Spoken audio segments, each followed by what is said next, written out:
Então, pessoal, todos bem? Sejam todos novamente bem-vindos de volta. Hoje eu vou responder uma pergunta bem interessante que me foi feita no Instagram por um aluno, um seguidor, que disse lá o seguinte: professor, veja bem, qual o momento em que eu devo contar com a feitura de provas, a realização de provas na minha estratégia? Porque eu não vou começar a estudar e fazer provas, eu não vou passar. Então, qual o momento ideal para começar a fazer provas? Essa é uma pergunta extremamente interessante porque quer conhecer a receita da frustração de quem estuda para concurso público e a receita da aposentadoria de muitos concurseiros é fazer prova na hora errada, achando que tem chances para passar, levar um baque, não passar, e aí você começa a se questionar se está no caminho certo, se nasceu para aquilo, se sua estratégia é correta, você tende a pensar que está tudo errado, o negativismo bate, a baixa estima bate, e muitas pessoas não conseguem sair desse buraco de frustração ao perder uma prova, pensando que estavam preparadas, quando na verdade não estavam. Então, essa pergunta é extremamente relevante. Quando começar a fazer provas? Bom, existem dois tipos de objetivo para quem quer fazer prova de concurso ou quais os objetivos que você pretende ao realizar uma prova de concurso. Você começa a fazer prova de concurso primeiro para testar os seus conhecimentos, testar o seu planejamento, testar a sua estratégia.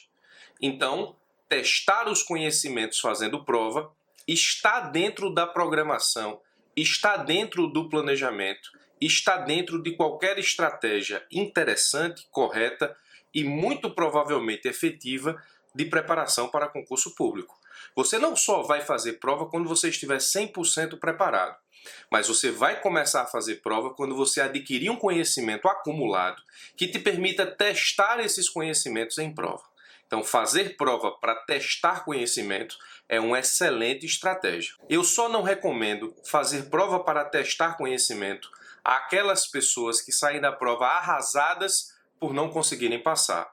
Porque o normal, ao fazer provas para testar conhecimento e testar a sua estratégia, é não passar. Por isso que eu coloquei aqui testar em vermelho. E o outro objetivo de quem faz prova para concurso é o objetivo de todo mundo passar. Por isso que eu coloquei em verde. Então você faz prova com dois objetivos. Você faz prova para testar conhecimentos quando você ainda não está no ponto de passar, e você faz prova para passar quando você já adquiriu o conhecimento necessário para isso. Esses são os dois principais objetivos de quem estuda para concurso e faz prova. Agora veja, prova para testar. Existem algumas características para você não pirar nesse caminho e para que você, nesse caso específico, não se frustre e não se aposente da sua vida de concurseiro de forma prematura. Primeira coisa de quem faz prova para testar é ter essa consciência. Eu estou fazendo a prova para testar meu conhecimento. Eu sei que ainda não tenho chances de passar, mas eu vou testar o clima da prova, eu vou testar o momento da prova, eu vou me conhecer fazendo prova, eu vou testar a administração do tempo, eu vou enfrentar efetivamente aquilo que eu vou enfrentar no dia que eu fizer prova para passar, para ir me acostumando com isso. Então a primeira coisa de quem faz prova para testar, não se cobre em demasia. O objetivo da prova não é passar, é testar. Se você por acaso dá sorte de cair muita coisa que você sabe, e aí você passa na prova objetiva, ótimo, agradece a Deus e estuda para a subjetiva, porque afinal de contas, aquele ainda não era o momento na sua trajetória para passar naquela prova objetiva, mas às vezes acontece. Mas não se cobre em demasia, a prova é para você testar. E desse teste você precisa achar o que eu chamo de PAR, percentual de acerto real. O que é o percentual de acerto real? Veja, normalmente a prova tem 100 questões. 100 questões lá e você fez 60. O corte foi 72. Fiquei a 12 questões do corte. Mas esse não é o seu percentual de acerto real. Qual é o seu percentual de acerto real? O seu percentual de acerto real é tudo aquilo que você acertou dentre as questões dos assuntos que você já estudou. Então vamos dizer que a prova tenha 100 questões, mas da prova mesmo você só tenha estudado 60 60% dela. Das 100 questões, você só estudou na sua trajetória até agora assunto de 60 questões. E você foi lá e acertou 50 questões. Então, nesse caso específico, o seu percentual de acerto naquele tipo de prova vai ser justamente 50 questões em 60 e não 50 questões em 100. Se você fez uma prova de 100 questões e acertou 50, o seu percentual de acerto na prova é 50, obrigatoriamente. Na prova, o percentual seria 50%. Mas o seu percentual de acerto numa prova de 60 questões e você acertou 50, o seu percentual de acerto, nesse caso, é acima de 80%. Porque se você tivesse acertado 48, daria 80%.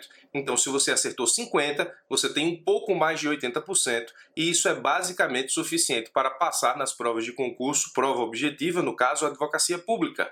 Então, nesse caso, veja, o seu percentual de acerto real não é o percentual de acerto levando em consideração a prova inteira. Você não fez a prova para testar, então você precisa extrair da prova toda a informação importante para a sua preparação.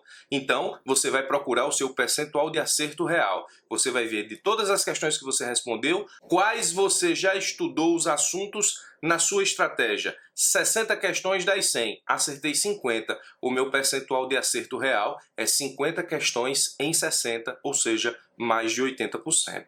Esse percentual de acerto real vai te dizer como você está em relação ao que você já estudou. E as outras questões que caíram na prova que você ainda não estudou, elas vão te dizer necessariamente como ajustar os teus estudos futuros para saber exatamente aquilo que mais cai nas provas de advocacia pública que você pretende enfrentar. Então, você vai ajustar os estudos das disciplinas ou dos assuntos não estudados, levando em consideração os assuntos importantes que foram cobrados em prova. Então, professor, você recomenda fazer prova para testar? Muito, mas não se cobre, esteja ligado no seu percentual de acerto real e ajuste os seus estudos de acordo com o que você não viu e caiu. Isso é fundamental. É o que eu faço aqui com os meus alunos do coach, para todos aqueles que efetivamente fazem prova para testar. Agora, se você está no nível de passar, como é que eu sei que vou fazer prova para passar? Existe esse momento, professor? Existe. Existe, é um momento bem peculiar. Pode acontecer de você começar a fazer prova para testar e você achar que não está no nível de passar. Isso é muito comum. E você vai lá e passa. É muito comum. Normalmente a gente pensa que a prova sempre está um nível acima da nossa capacidade de resolvê-la. Aconteceu comigo também. No concurso de advogado da União que eu passei, eu não imaginava que estava no nível para passar. Eu esperava a prova um degrau acima, mas eu já estava nesse degrau, eu só não acreditava efetivamente nisso, porque a gente sempre tende a desconfiar efetivamente do nosso grau de preparação em relação à prova a ser enfrentada. Mas, veja, se você faz provas para testar o seu conhecimento, você sempre vai com a cabeça de que a prova está um nível acima. A questão é que de tanto fazer prova para testar, você chega no nível da prova e você meio que não percebe. Mas existe uma forma de perceber na sua trajetória e na sua preparação. Qual é o nível de passar, professor? Quando é que você sabe que um aluno seu está no nível de passar?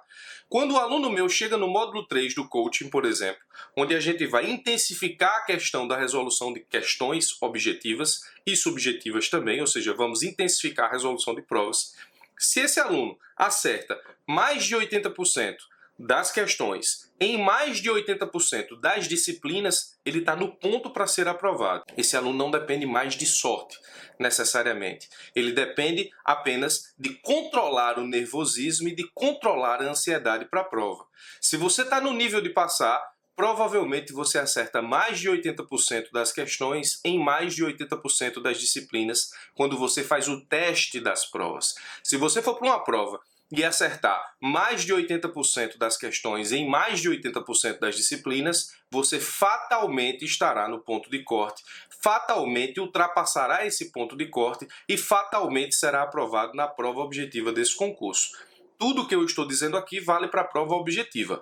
Prova subjetiva é uma outra estratégia, eu comento isso com vocês depois. Então, o ponto de passar é quando você está resolvendo várias questões objetivas, simulando várias provas na sua preparação e você acerta mais de 80% das questões em mais de 80% das disciplinas. Nesse caso específico, você está num ponto propício ao enfrentamento de provas para passar muito bem, muito acima do corte e pensar efetivamente em vagas. É mais ou menos assim que acontece na vida prática. Esse aluno que faz prova para passar, ele precisa ter que cuidados, professor? Primeiro, controlar a ansiedade, controlar o nervosismo. Se quando você faz prova para testar, você não precisa se cobrar, essa cobrança ela surge naturalmente à medida que você percebe que está próximo de passar.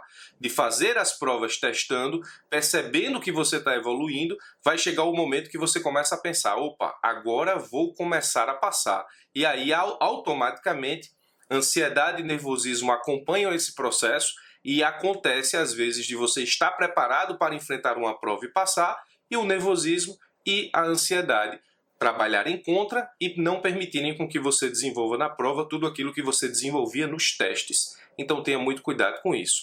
Prova para testar, não se cobre tanto. Prova para passar, também, mas é natural um aumento do nervosismo e da ansiedade que às vezes trabalham contra, muitas vezes trabalham contra, e às vezes você não consegue reproduzir o percentual dos testes na prova. Então trabalhe muito bem a questão do nervosismo e da ansiedade quando você estiver fazendo prova para passar efetivamente. Ou seja, acertando mais de 80% das questões em mais de 80% das disciplinas. Ah, professor, eu só faço prova para passar. É o início da frustração. Eu só entro para ganhar. É o início da frustração. Cuidado para não se aposentar. Fazer provas está dentro da estratégia efetiva de estudar para os concursos, faz parte da caminhada. Não passar também faz parte da caminhada até se chegar num ponto para passar. Tem que ter confiança. Não estou pregando aqui a ausência de confiança. Ah, eu vou fazer a prova para testar, então eu não vou confiante. Não é isso. Você precisa ter confiança, mas você precisa ser realista. Ninguém com 3 meses de estudo vai chegar lá numa prova da Advocacia Geral da União sem conhecimento jurídico acumulado para tanto, vai lá porque tem confiança e vai passar. Não é assim que funciona, infelizmente, não é assim que funciona. Muita gente faz prova para ver no que dá. E normalmente essas pessoas veem reprovação. É muito difícil você fazer uma prova para ver no que dá, com o maior excesso de confiança possível que você tenha, dificilmente isso vai contar para a sua aprovação.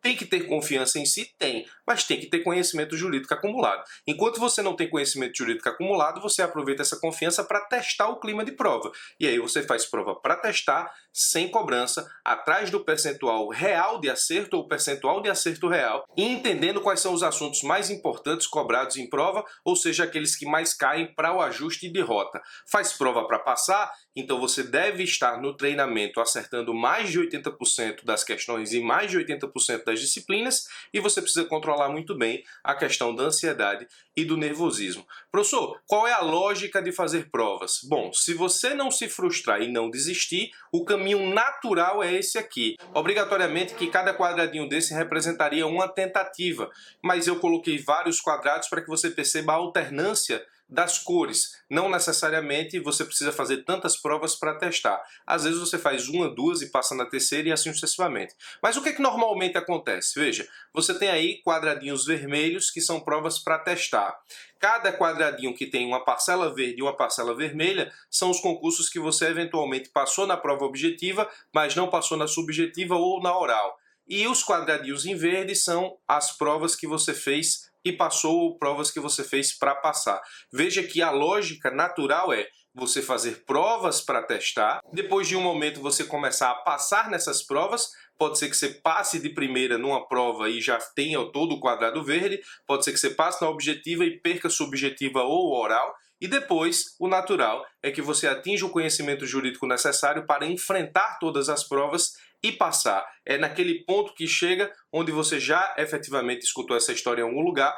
Fulano fez 10 provas, nunca passou, fez as próximas 5 e passou em todas. Ele atingiu o nível de passar e agora a lógica se inverte. Ele reprovava mais do que aprovava, agora ele aprova mais do que reprova. Essa é a lógica efetiva de fazer provas.